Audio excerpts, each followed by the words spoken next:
지금부터 KDT AI 천리안 팀의 딥페이크 블럭 프로젝트에 대한 발표를 시작하겠습니다. 타임라인은 12월에 저희 처음 만나서 팀을 결성했고 1월부터 지금까지 이 프로젝트를 진행하였습니다. 저희 팀은 저 안도원, 이현규, 정현호, 홍진표 이렇게 4명으로 구성되어 있고 이 사진들의 비밀은 나중에 밝혀질 예정입니다. 목차는 다음과 같습니다. Introduction, Method, Development, Conclusion 순서대로 발표를 진행하겠습니다. 먼저 Introduction입니다. 이 다음 영상의 이분이 혹시 누구로 보이시나요? 아마 얼마 전에 신곡 발표한 아이유씨가 지금 뉴스에서 보도를 하고 있는 모습을 확인하실 수 있는데, 이 영상은 저희가 지금 GitHub에 있는 오픈소스 딥페이크 툴로 뉴스 영상에 아이유씨의 영상을 직접 합성하여 만든 딥페이크 영상입니다. 인공지능 기술이 발전하면서 딥페이크가 지금 중요한 사회 문제로 대두되고 있습니다. 다음 뉴스는 10대들이 딥페이크 영상을 제작하고 판매하는 범죄를 저지른 사건을 보도하고 있는데, 저희도 좀 힘들었는데 어떻게 하는지 모르겠지만 이 10대들이 딥페이크 영상을 할 수 있을 만큼 지금 쉽게 딥페이크 영상을 제작할 수 있었고, 이 딥페이크 범죄에 대한 대상은 연예인에 국한되는 게 아니라 지금 일반인에게까지 확대되고 있습니다. 이제 이 다음 영상은 어떠신가요? 아까랑 좀 다르지 않나요? 이 영상은 저희가 제작한 결과물로 나온 딥페이크 영상입니다. 저희는 딥페이크 영상 제작이 쉬워진 만큼 일반인들도 접근하기 쉬운 딥페이크 방지책의 필요성을 느꼈습니다. 따라서 저희는 이제 개인의 영상들을 딥페이크로부터 보호할 수 있는 프로젝트를 진행하였습니다. 이제 방법에 대해 설명해 드리겠습니다. 저 세 번째 사진을 보시면 누가 봐도 판다라는 것을 아실 수 있는데, 이 똑똑한 이미지 클래시피케이션 모델은 99.3%의 정확도로 긴팔 원숭이라고 분류해낸 것을 확인하실 수 있습니다. 이는 적대적 샘플이라고 하는데, 이 어드버서리 example은 사람의 눈엔 별로 영향이 없지만 신경망에겐 큰 영향을 끼칠 수 있는 그런 샘플들을 뜻합니다.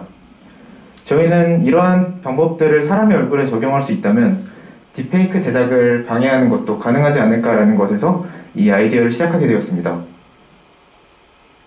저희는 이 아이디어를 검증하기 위해 먼저 시중에 있는 오픈소스 딥페이크 툴 중 가장 인기 있는 페이스 수압이라는 딥페이크 툴을 분석해 보았습니다. 페이스 수압은 Extract, Train, Convert 이렇게 3가지 단계로 구성되어 있습니다.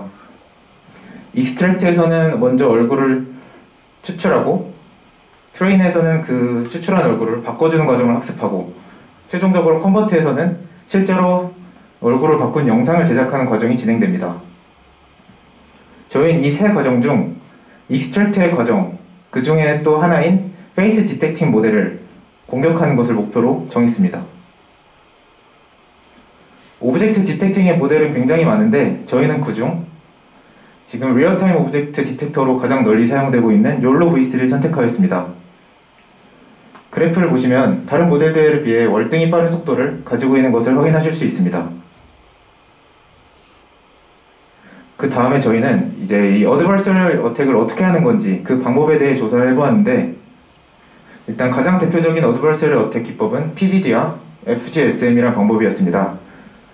그러나 이 방법들은 클래시피케이션에 대해서만 효과가 있었고 오브젝트 디텍션을 확장시키기에는 어려워서 저희는 최종적으로 오브젝트 디텍션에 대해서도 좋은 성능을 보이는 TOG 어택이라는 기법을 최종 공격 기법으로 선택하였습니다. 간단하게 설명드리면 이 TOG 공격 기법은 3가지 공격 방식이 있는데, 그 디텍팅 박스를 아예 없애버리는 베니싱과 이메일 박스를 만드는 패브리케이션, 그리고 라벨을 바꿔버리는 미스 라벨링과 같은 3가지 공격 방식이 있습니다. 저희는 이 공격 방식들을 모두 사용하여 공격 기법으로 적용하였습니다. 이제 개발 과정에 대해 자세히 설명해 드리겠습니다. 저희가 필요한 것은 오브젝트 디텍터가 아니라 페이스 디텍터였기 때문에 OID V4 툴킷으로 그 얼굴 이미지 데이터셋을 생성하고 이 데이터셋을 이용하여 욜로 V3를 페이스 디텍터로 커스텀하였습니다. 그 결과는 이 사진과 같은데 사진을 보시면 모두 준수한 성능을 보이는 것을 확인하실 수 있었고 또 욜로 V3의 빠른 속도까지 가지고 있어서 성능과 속도를 모두 갖춘 그러한 페이스 디텍터를 만들 수 있었습니다. 저희는 이러한 그 커스텀 욜로 V3 모델을 타겟으로 TOG 어택을 바로 진행해 보았는데요. 그 결과는 별로 좋지 않았습니다. 원인을 계속 분석해 보니까 욜로 V3 모델로 들어갈 때 인풋 이미지는 416x 416의 사이즈로 리사이즈 되고 있었고 저희가 이 공격한 방식의 노이즈는 리사이즈에 대해 로버스트하지 않다는 특징을 가지고 있었기 때문이었습니다. 로버스트하지 않다는 것은 리사이즈에 금방 노이즈 같은 게 망가져 버린다는 뜻입니다. 따라서 저희는 이 리사이즈가 왜 일어나는지 알아내기 위해 욜로 V3 모델을 한번 분석해 보았습니다. 그 이유는 욜로 V3에는 다음과 같이 5번의 다운스케일링과 업컨볼루션이 포함되어 있습니다. 그렇기 때문에 인풋 이미지가 32의 배수가 아니라면 쉐입이 맞지 않아 에러가 발생하기 때문이었는데 앞에서 416으로 리사이즈한 거는 단순히 32의 배수로 맞춰주기 위해서였다는 것을 알 수 있었습니다.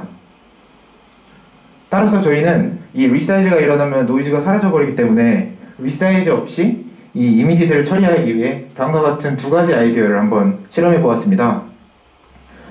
첫 번째 아이디어는 그 원본 이미지가 이 네모고 이 원본 이미지를 416x 416으로 이렇게 조각조각 낸 다음에 각각의 조각을 이미지를 처리해 줍니다.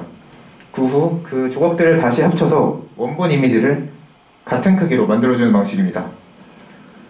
두 번째 방식은 32의 배수면 되기 때문에 이 원본 이미지보다 한 단계 큰 32 배수의 정사각형의 이미지로 패딩을 해줍니다. 그 후 이 전체 이미지를 통째로 처리해주고 다시 원본의 이미지의 크기로 크롭을 해주는 방식입니다. 저희는 이 두 가지 방식을 모두 사용하였는데 일단 어택을 할 때는 두 번째 방식을 사용하면 그 GPU 메모리 에러가 문제가 발생한 경우가 있었고 또 속도적인 측면에서도 효율적이지 못하다는 것을 알 수 있었습니다. 그래서 TOG 어택을 진행할 때는 이 첫 번째 방법을 사용하였고 디텍터는 비교적 가볍다 보니까 메모리 이슈도 발생하지 않았고 이 방식으로 진행하면 이 가운데 얼굴이 있으면 이 반으로 나누어서 디텍트가 되는 문제가 발생하기 때문에 통째로 처리하는 것이 좋다고 생각하여 디텍트는 두 번째 방식을 선택하였습니다. 또한 저희는 그 노이즈의 정도를 사용자가 직접 고를 수 있도록 하는 옵션도 추가해 주었습니다.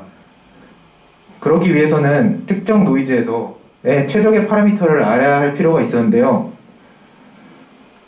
저희는 이제 그 최적의 파라미터를 알아내기 위해 저렇게 생긴 이제 그 독사진의 데이터를 이용하여 실험을 진행하였습니다. 4가지 파라미터를 조절하면서 실험해본 결과 그 4가지 중 입실론과 이터레이션에 대해 큰 영향을 받는다는 것을 알 수 있었고 이 2가지 파라미터에 대해 이중 반복문을 돌리면서 이제 결과 데이터를 수집해 보았습니다. 결과 데이터는 다음과 같은데 이 가로축은 박스 너머로 그 사진에서 디텍트된 얼굴의 개수를 뜻하고 세로는 이제 원본 이미지와 노이즈가 된 이미지를 빼주고 제곱해서 더해준 그런 값인데 노이즈의 정도를 뜻합니다. 저희는 어떻게 성능을 정확히 수치적으로 나타내야 이제 데이터를 표현하기 쉽다는 것을 알았기 때문에 이 박스넘을 어떻게 성능이라고 근사해서 표현하였습니다. 이 사진으로 예를 들어서 설명하면 이 사진을 보시면 지금 어택이 어느 정도 진행된 사진인데 박스의 개수가 4개인 것을 확인하실 수 있습니다. 그러면 이제 이 사진은 4만큼의 어택이 되었다고 일단 생각한 것입니다. 이게 정확하진 않지만 그래도 그래프로 나타내고 데이터를 분석하기 편하기 때문에 이런 식으로 근사해서 표현해왔습니다.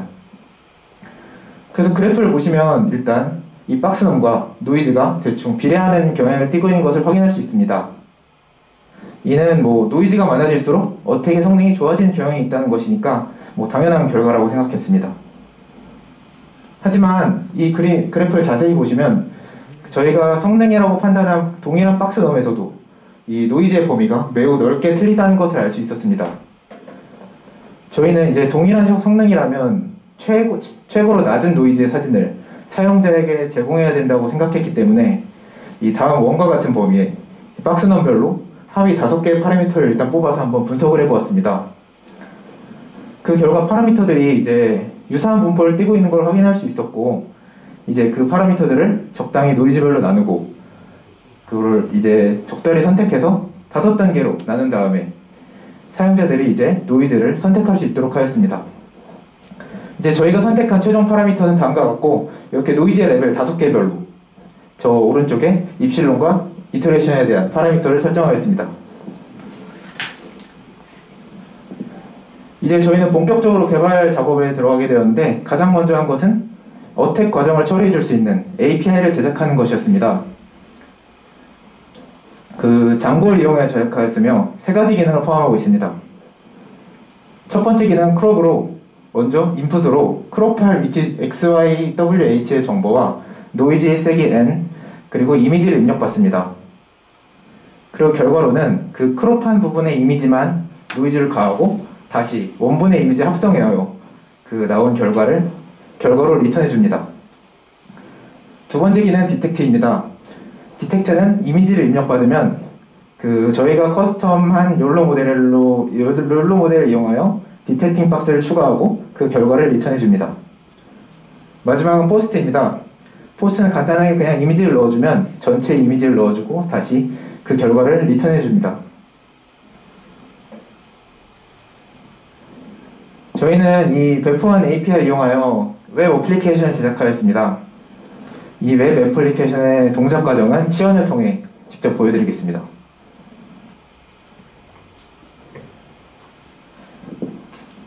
AWS를 이용하여 배포하였고, 주소는 저 위쪽에 있는 것과 같습니다. 먼저 사진을 첨부하고 사진 첨부하기 버튼이나 드래그 앤 드롭으로 사진을 첨부할 수 있습니다. 그 다음 노이즈를 주고 싶은 범위만큼 크롭을 합니다. 일단 지금은 노이즈를 안 주고 한번 그 결과를 확인시켜 드리기 위해 아주 작은 범위만 크롭하여 한번 변환을 해보겠습니다. 그럼 이제 이 부분의 범위에만 노이즈가 들어가게 되는 것입니다. 나온 결과를 이제 디텍트 버튼을 이용하여 성능을 확인하면 노이즈를 이쪽 부분 조금만 주었기 때문에 결과 사진에 큰 영향을 끼치지 못한 것을 확인하실 수 있습니다. 그럼 이제 본격적으로 전체 이미지에 한번 노이즈를 줘보겠습니다. 노이즈 레벨은 우선 1로 하여 보여드리겠습니다.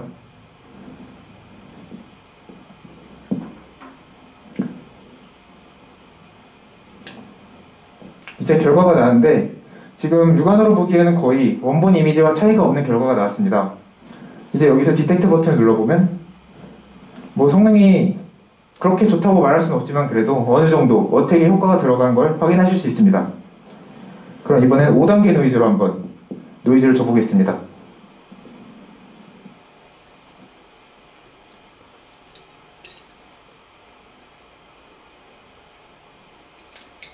(5단계) 노이즈를 보면 잘 보이실지 모르겠지만 여기서 보기에는 육안으로 보기에도 좀 유의미한 노이즈가 껴있는 것을 확인하실 수 있습니다.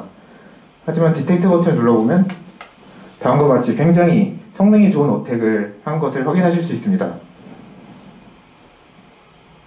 네, 저희 웹 애플리케이션 이런 식으로 조작하고, 또 동일한 방법으로 안드로이드 애플리케이션도 제작하였는데 이제 배포된 API를 사용만 하면 됐기 때문에 비교적 쉽게 제작할 수 있었습니다.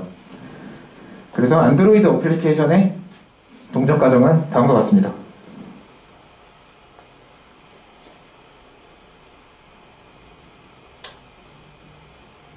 이렇게 결과 사진으로 보면 공격이 많이 가해진 영상이 나오는 것을 알 수 있습니다.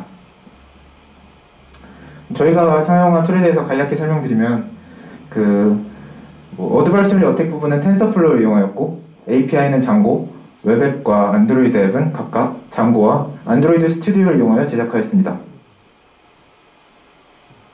이제 마지막으로 저희 한계점과 개선 사항에 대해 말씀드리고 발표를 마치겠습니다.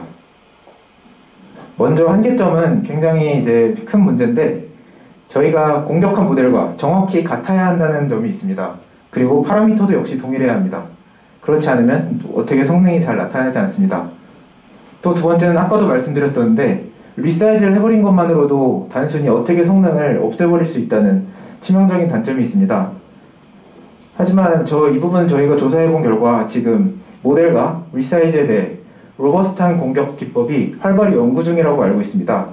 따라서 추후에 개선될 가능성이 매우 높다고 판단됩니다.